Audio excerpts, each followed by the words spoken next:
Greetings to you all. Hi everybody. Welcome to this video tutorial of our approach in Kai Tak, IGS runway 13.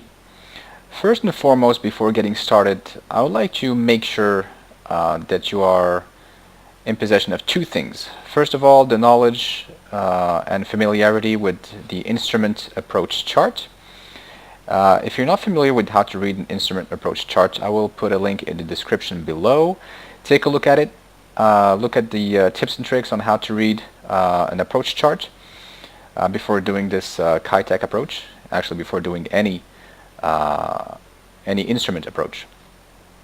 Second of all, please make sure that you have the navigation data for your flight management computer. Keep in mind that Kai Tak Airport does not exist anymore, so any updated version of navigation data will not have Kai Tak navigation data in it. So please download it depending on what aircraft do you have. In this case, we are using the PMDG 737-800 NGX. I've downloaded the navigation data for this particular aircraft. So download it for yours and then do the approach. And then of course you need to make sure that you have the Kai Tak scenery from this one is from FlyTampa. It's a lot more fun of course. Okay, let's take a look at our chart.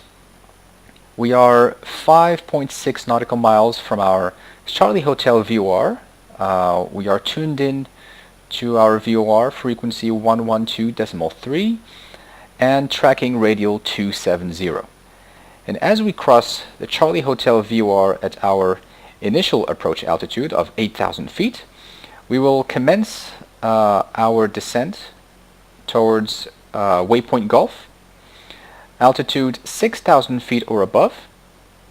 And as we cross Waypoint Gulf, we will initiate our right-hand turn towards Sierra Lima NDB if we are flying below 180 knots. But in this case, we'll be flying a little bit above that speed, so we will make a slightly wider turn. And we will proceed to descend a little bit further to 4,500 feet at our intersection point at which we will intercept our localizer and glide path. And this is where the fun starts. Make sure that you are properly configured by the outer marker, so that you have time to make your final checklists and disconnecting the autopilot and fly everything visually, so that you take it easy and so that you don't rush the approach. By the middle marker, you need to have the runway in sight, depending on your weather patterns that you're choosing. Make a right-hand 45-degree turn to meet with the runway. And of course, in order for you to do that, you need to first tune into the IGS frequency 111.9. Okay, and one last reminder, right after the outer marker you need to ignore the flight path indications because you will be flying the major part of that part visually. Okay, let's do it. So like I said, we are 5 and something away from Charlie Hotel VOR, 5 nautical miles.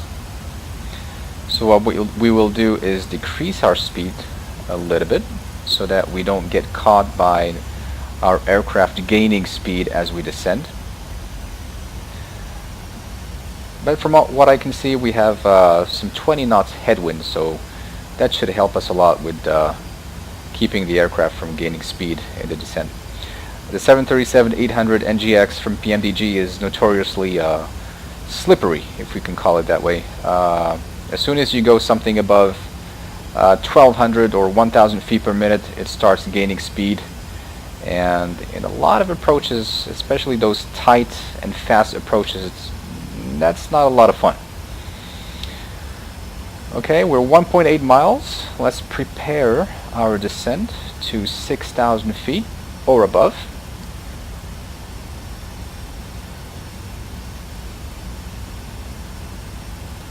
Okay, we can go ahead and start our descent. Let's make it 800 feet a minute. That should do it. There we go. And you know you are crossing a VOR when the VOR switches to from. Okay.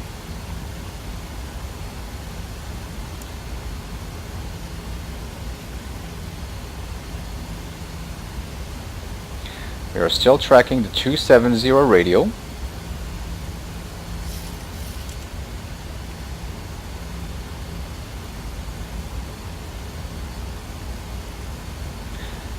You don't really have to track the radial if you have the flight plan into the flight management computer, but I like to do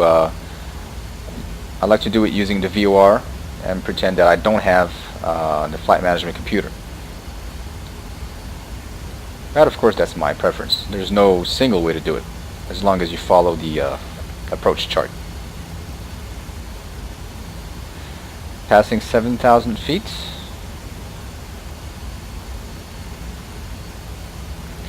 Let's prepare our right hand turn to heading 045.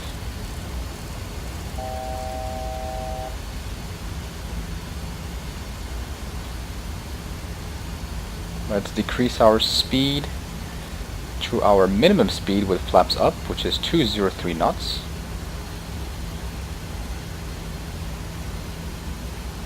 If we have a headwind right now, when we will make the turn, when we intercept the localizer, we will have a tailwind. So we need to make sure that our aircraft is not gaining speed, because a tailwind will push you and, you know, not help you decelerate. So you need to be prepared. Okay, let's continue our descent to 4,500 feet.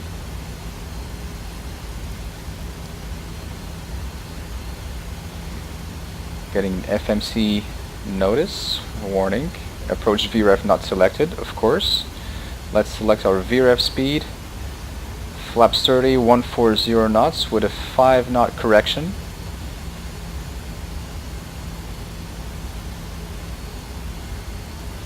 We just passed Waypoint Gulf.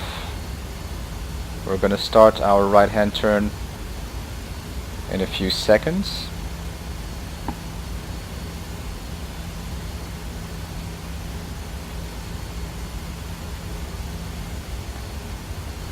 There we go. That should do it. Okay, we don't need our VOR right now. We will tune into our frequency 111.9.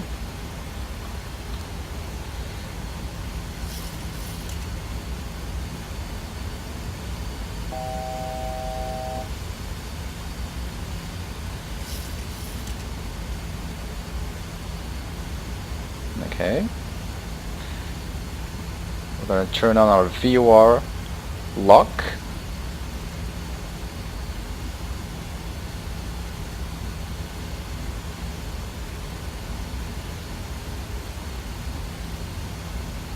As we come out of our descent, as we reach 4,500 feet, I'm going to select flaps 1 to create some drag. And right in front of us, the new Hong Kong International Airport, built entirely on a artificial island. Beautiful airport, by the way. Okay, flaps 1.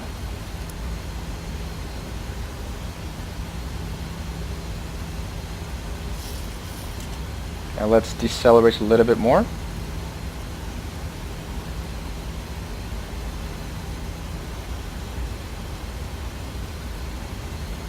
Again, make sure that the weather patterns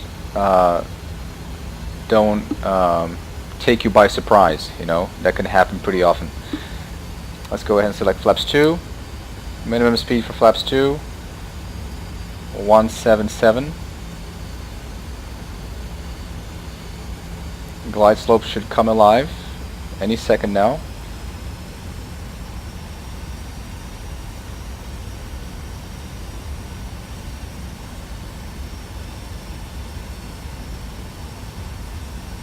Let's fly directly to our intersection point, make things a little bit smoother. Glide slope is alive. As you can see, it's moving. I'm going to go ahead and select flaps 5, some more drag, because we're going to have a tailwind. It's gonna push us, make us gain some speed.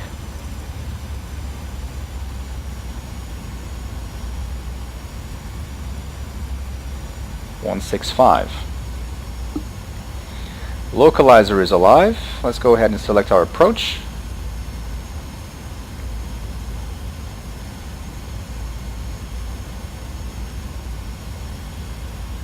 If everything is perfect, the localizer and glide slope should intercept at almost exactly the same time.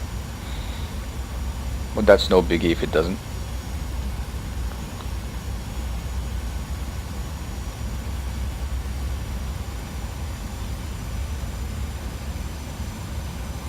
Localizer and glide slope captured.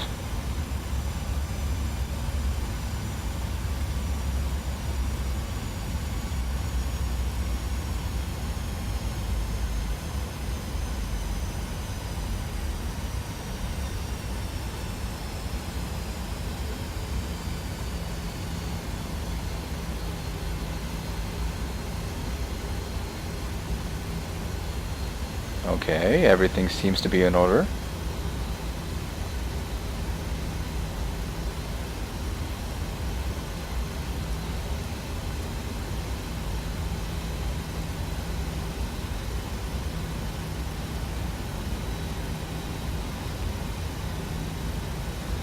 As we reach 162 knots, we're going to go flaps 10.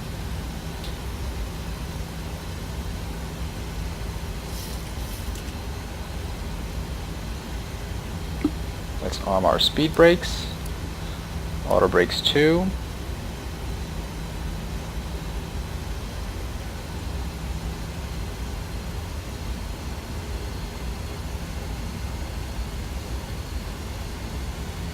Okay, we don't have any wind. That's good. Everything should go as planned.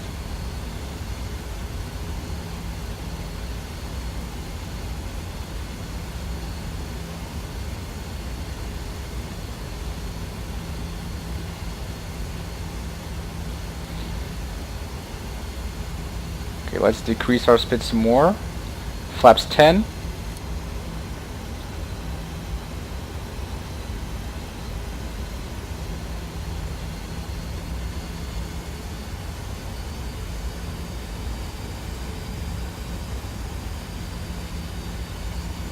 Okay, we're gonna go gear down and flaps 15.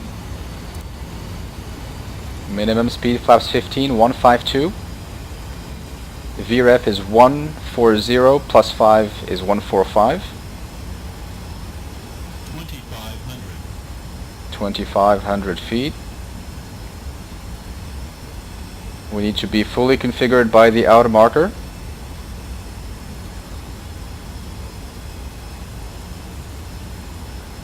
Flaps 20.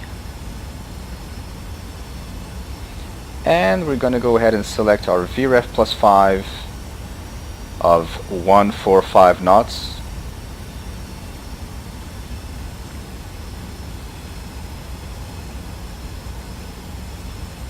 And flaps 30.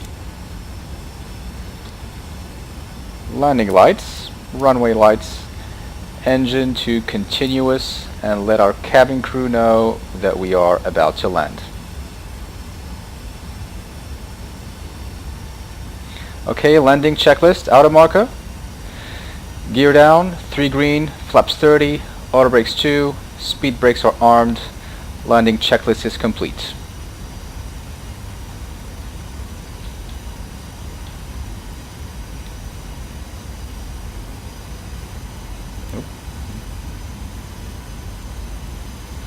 As we approach 1,000 feet, we will disconnect the autopilot and auto throttle.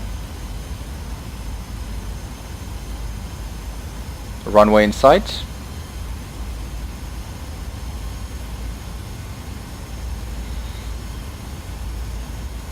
Autopilot disconnect, auto throttle disconnect. I have control.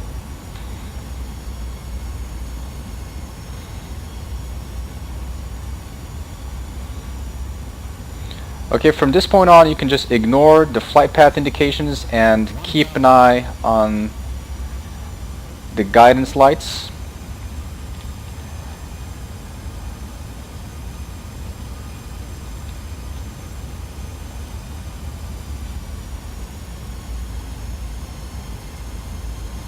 Keep an eye also on your speed.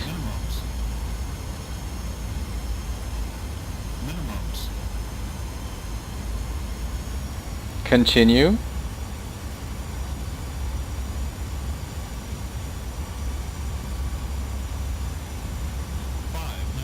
So what I like to do is to start the turn a little bit early and stay a little bit on the right of the lights.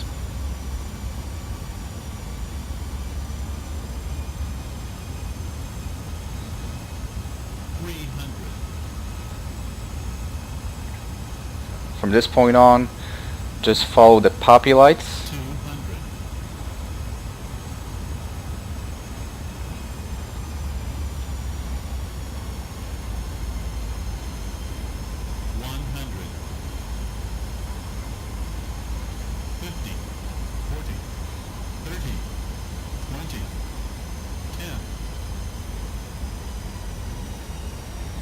There we go, speed brakes up, reverse, green decel.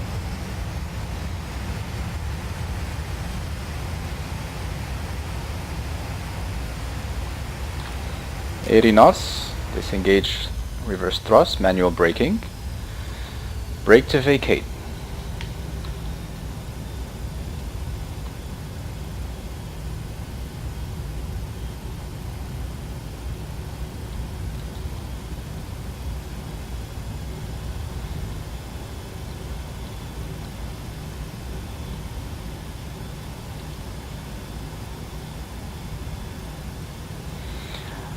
Okay, I hope that wasn't too bad of a landing. I hope you guys enjoyed the video and the approach. I hope I actually showed you something new. If you have any questions or comments, leave them in the section below. And I'll see you guys next time around. Take care and fly safe.